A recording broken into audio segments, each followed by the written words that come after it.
السلام علیکم، میں ہوں جان شیر اور آپ دیکھ رہے ہیں ہمارا یوٹیوب فیس بک چینل۔ اسلام آباد ہائی کورٹ میں آج احسن اقبال کی جانب سے ناروول سپورٹس کرپشن کیس سے متعلق بریت کی درخواست جو ہے وہ دائر کی گئی تھی۔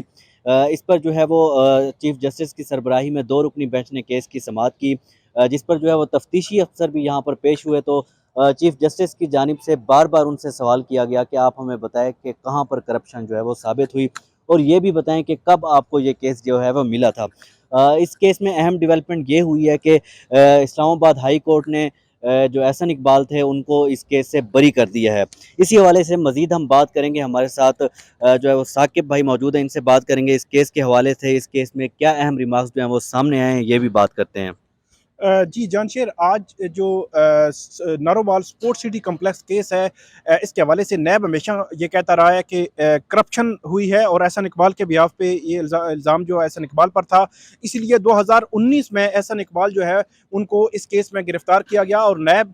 ہمیشہ جو ہے وہ جو انکوائر کرتا ہے، اور اس کے بعد نیب کا یہ موقف ہوتا ہے کہ ایک سرٹن سٹیج پر وہ یہ سمجھتے ہیں کہ بادی النظر میں یہ کیس بنتا ہے، اٹ مین کہ اس کو گرفتاری ضروری ہے۔ جو 2019 میں احسن اقبال گرفتار ہوئے، 2020 میں فروری میں احسن اقبال کی جو ضمانت ہے وہ ہوئی، 4-5 ماہ جو ہے وہ گرفتار رہے، اور اس کے بعد یہ معاملہ چلتا رہا۔ نیب نے ریفرنس دائر کیا اسلام آباد کی احتساب عدالت میں، اس کے بعد یہ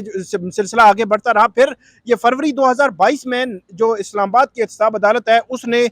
جو احسن اقبال کی بریت کی درخواست تھی اس کو خارج کر دیا۔ احسن اقبال اسلام آباد ہائی کورٹ آئے، اور آج اسلام آباد ہائی کورٹ نے جو ریفرنس تھا اس کو بھی خارج کر دیا ہے، اور احسن اقبال کو اس کیس میں 3-3.5 سال کی جو معاملہ تھا اس کے بعد بری کر دیا ہے۔ آج کی جو سماعت تھی اس میں 2-3 چیزیں بڑی امپورٹنٹ تھی۔ ایک تو نیب نے بہت بھاگنے کی کوشش کی، 4-5 دفعہ نیب کے جو پروسیکیوٹر تھے انہوں نے کہا کہ جو جانزیب بروانا ہے وہ سپریم کورٹ میں بزی ہیں، اگر عدالت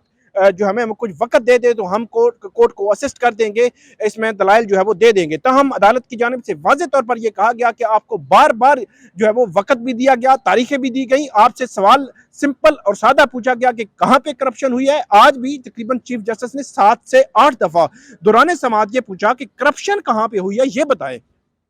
اور عدالت نے یہ بھی کہا کہ جو پروجیکٹ تھا 2019 سے لے کر آج تک جو پروجیکٹ رکا ہوا ہے نارووال سپورٹ سٹی کمپلیکس کا، اس میں جو نقصان ہوا ہے اس نقصان کا ازالہ کون کرے گا؟ اس کو آپ کی وجہ سے رکا ہے تو کیس پھر آپ اپنے خلاف بنائیں کہ یہ جو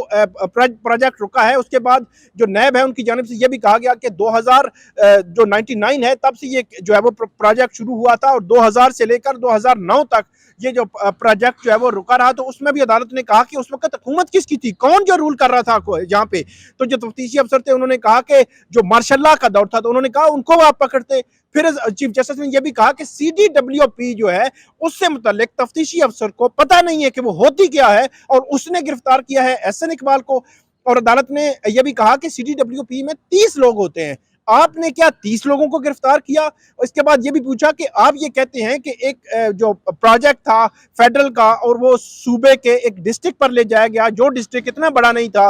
تو عدالت نے کہا کہ آپ نے کیا جو سیکٹری جو چیف سیکٹری ہیں پنجاب، کیا ان سے آپ نے پوچھا؟ کیا آپ نے پنجاب حکومت سے کچھ پوچھا؟ کیا آپ نے تفتیش کی؟ اور عدالت نے یہ بھی آبزرو کیا کہ جو تفتیشی نظام ہے نیب کا وہ بہت کمزور ہے، اور نیب انٹرفیئر کرتا ہے ایسے معاملات میں جہاں پہ اختیار نہیں ہے، حکومتیں پروجیکٹ کرتی ہیں۔ عدالت نے یہ بھی کہا کہ اب موجودہ حکومت کوئی پروجیکٹ کر رہی ہے تو اب آپ طے کریں گے کہ یہ پروجیکٹ آگے چلنا ہے یا نہیں چلنا۔ تو یہ بڑی سخت جو ہے وہ ریمارکس آبزرویشنز تھیں، اور ساتھ یہ بھی کہا کہ پولیٹیکل انجینئرنگ کا جو الزام آپ پہ آیا ہے اس میں بھی مطلب اس کو بھی آپ نظر انداز نہیں کر سکتے، اور عدالتیں جو ہے وہ اپنے پرانے فیصلوں میں سپریم کورٹ، اسلام آباد high court, Lahore high court جو ہے وہ فیصلوں میں اپنی آبزرویشن دے چکی ہے۔ تو اب 3 سال کے بعد آخر کار جو احسن اقبال ہے ان کے خلاف نیب کرپشن جو ہے وہ ثابت کرنے میں ناکام رہا ہے، عدالت نے ان کو بری کر دیا ہے۔ اچھا، یہ کیس دیکھنے سے ہی لگ رہا تھا کہ آج ان کی بریت کی درخواست جو ہے منظور ہو جائے گی، اس کے باوجود بھی چیف جسٹس کی جانب سے بار بار ان کو موقع دیا گیا کہ بتائیں کہاں پر کرپشن ہوئی ہے اور کس وجہ سے آپ نے یہ کیس ٹیک اپ کیا تھا۔ اس میں ایک چھوٹے اخبار کا بھی ذکر کیا گیا کہ جس کی خبر پر یہ کیس جو ہے وہ اٹھایا گیا تھا، اور اس پہ تصدیق کیے بغیر ہی پورا کیس بنا دیا گیا تھا۔ اصل میں میٹرو واچ اخبار کا بار بار حوالہ آ رہا تھا۔ میٹرو واچ اخبار جو ہے وہ آپ یہ کہہ سکتے ہیں کہ ایک روٹین میں کوئی مین سٹریم کا اخبار نہیں ہے، وہاں پہ خبریں آتی ہیں ان کو آپ کوئی مصدقہ کو خبریں مطلب وہ بھی نہیں کہہ سکتے۔